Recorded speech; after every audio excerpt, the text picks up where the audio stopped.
G'day, today we're going to be talking about how to increase your sales in the B2B e-commerce industry, which is a huge industry worldwide. Okay, I'm going to give you 3 things to focus on. Now, some of this might sound a little bit challenging, so I just want you to think carefully as I'm going through it, okay? Now look, while B2C e-commerce is expected to hit like $3.5 trillion worldwide, by the close of 2019, it's actually less than a third of what B2B's $10.9 trillion in sales is actually going to be. Now, I'm going to give you a couple of stats here that should be kind of real eye-openers.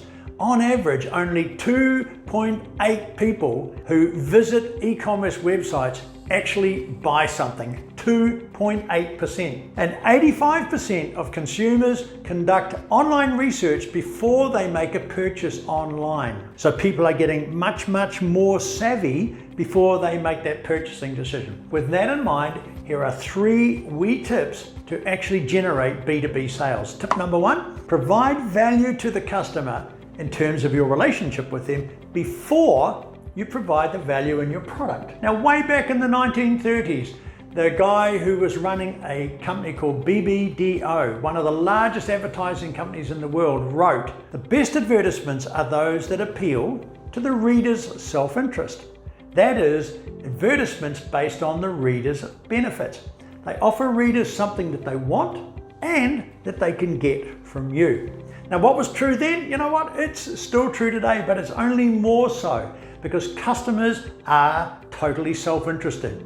What keeps them on your site isn't you going on about your products and your solutions, what a wonderful person you are, or even your value proposition, because that's all about you and it ain't about them. In place of the normal way of leading with all the self-centered material that we've been taught to do, lead generation in 2019 and beyond, it actually needs to focus on 2 types of problems, which are central to targeting your customers' businesses.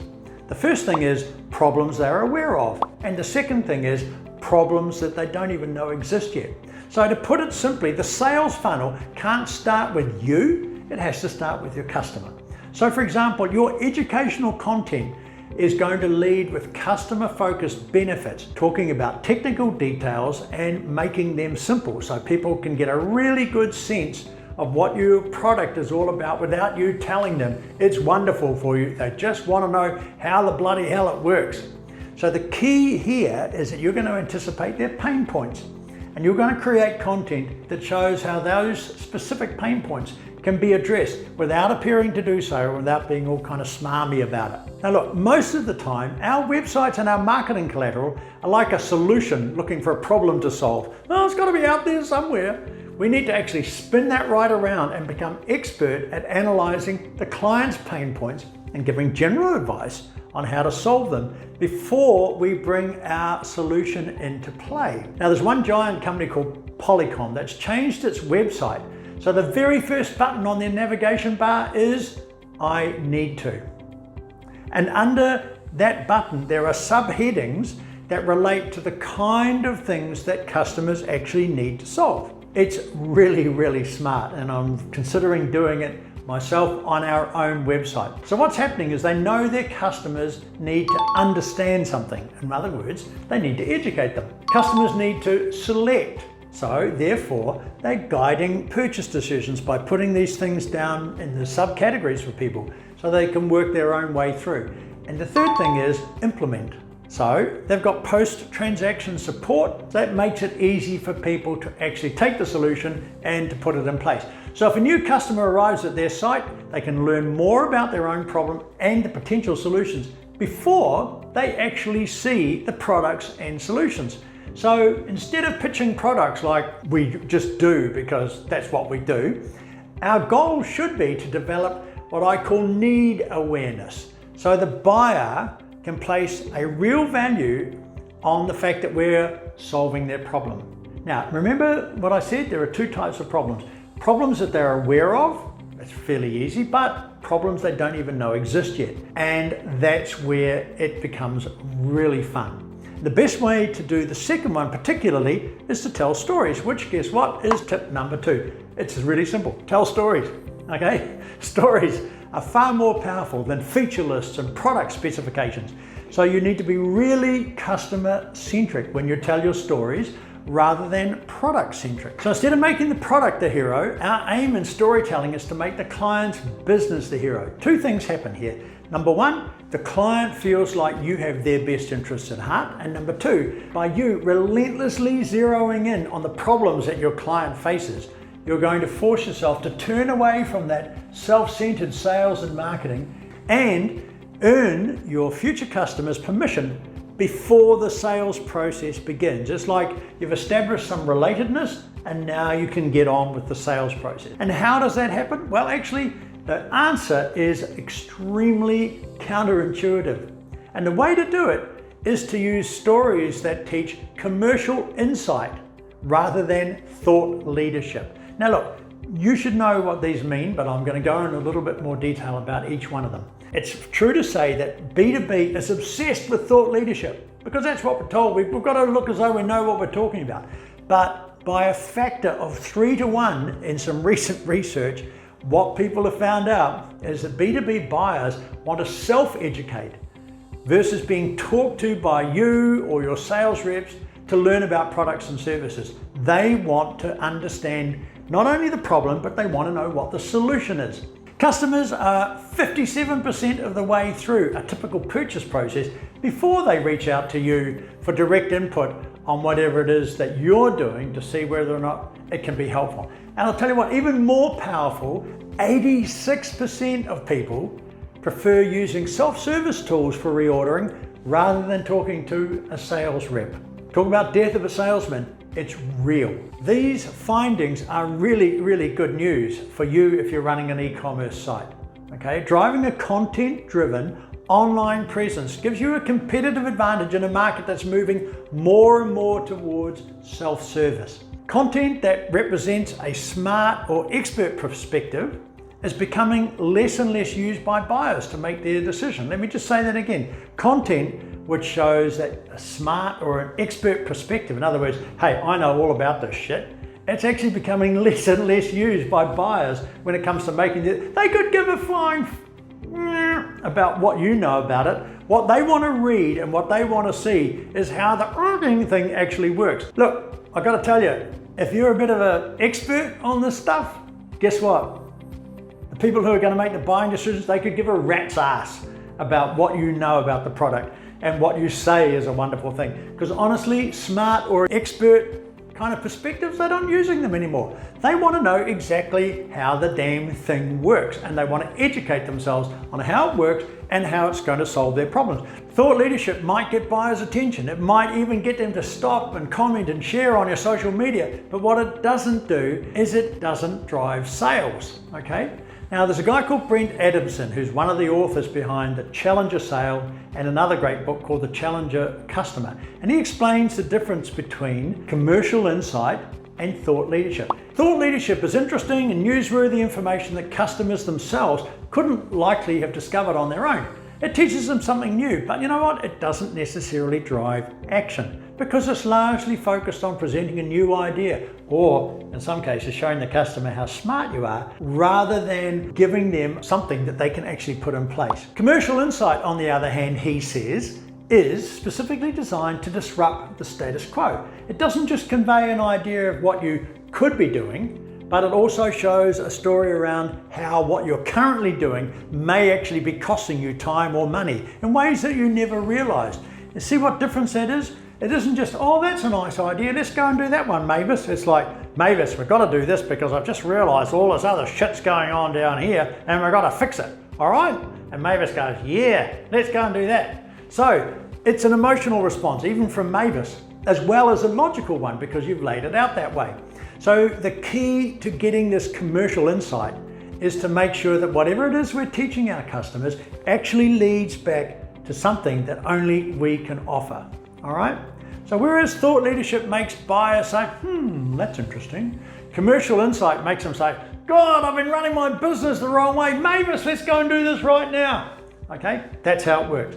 And more often than not, this means helping them to unearth hidden costs of the way that they're doing things right now, either hidden costs or opportunity costs of business as usual. So this 1-2 combination that we've been talking about, commercial insight and thought leadership, actually exposes your customers to concerns specific to their business that they might not otherwise have thought about.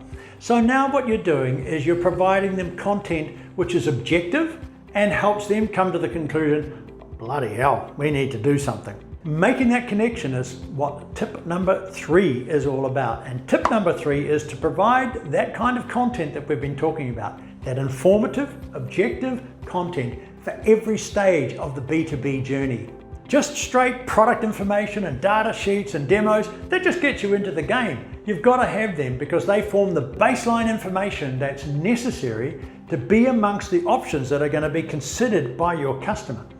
But your buyers also need broader information to help them on the way to making the final purchase decision. A little bit more in the way of statistics. When buyers were actually asked to rank the most important factors that made them willing to go with a particular supplier, their responses were all about what they thought they wanted. Like 26% said, he understands my business model. 25%, she's a thought leader, subject matter expert kind of person. 25% said, oh, they provide valuable consultation, education and tools. And 24% said, oh, they know my business, products and services. Okay, that's all kind of the thought leadery kind of thing, okay? But when it came to the actual buying decisions, i.e. making the sale, those same buyers overwhelmingly preferred product information and demos as opposed to case studies and yet more expert opinion. 35% of them said, I make my sale based on product information. 31% said, if there's a demo, it works for me.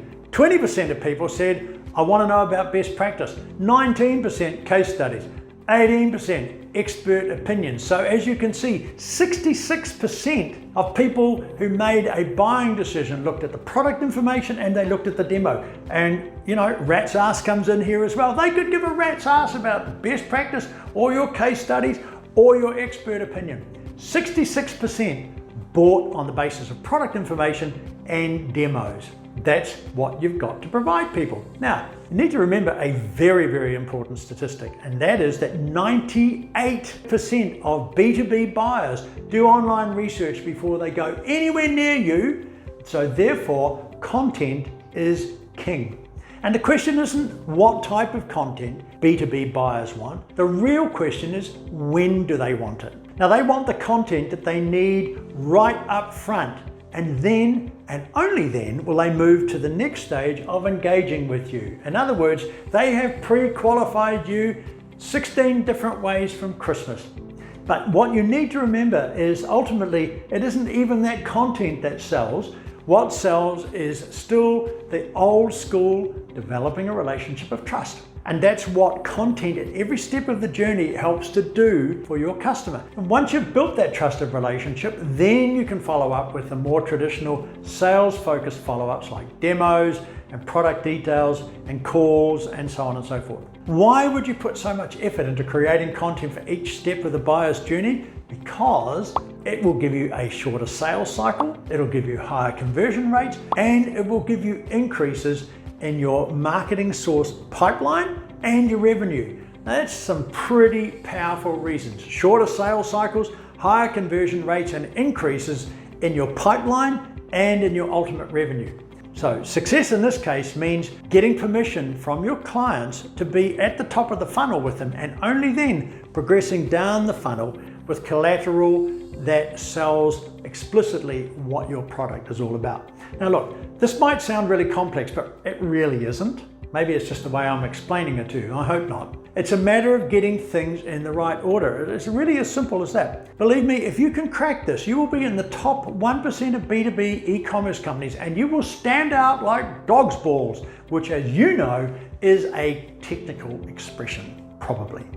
So, the opportunities are enormous here. Succeeding online simply means taking advantage of an emerging trend, which I've now told you how it's all coming out, and then pivoting what you're doing now. And so instead of putting all about you at the start, put it all about them at the start. And once you've got their trust, then you can talk about you and your product, because by then you've actually got permission. So at the heart of each and every one of the tips that I've given you lies a single principle that almost borders on cliche. And here it is. Put your customer first. Cliches, however, are cliche for a reason. They're true. So, if you like this topic, we have an upcoming online course that will teach you in detail everything that you need to know how to get on your feet and how to build a great business using your skills from scratch. And the link is in the description. So don't forget to like this video and subscribe. It'll help support the channel. And if there's anything you'd like for me to talk about, drop them in the comments. And don't forget to hit the bell icon to be part of the notification squad to get notified every time we upload, because I respond to questions in the first hour. I'll see you in the next video, and I'll catch you later.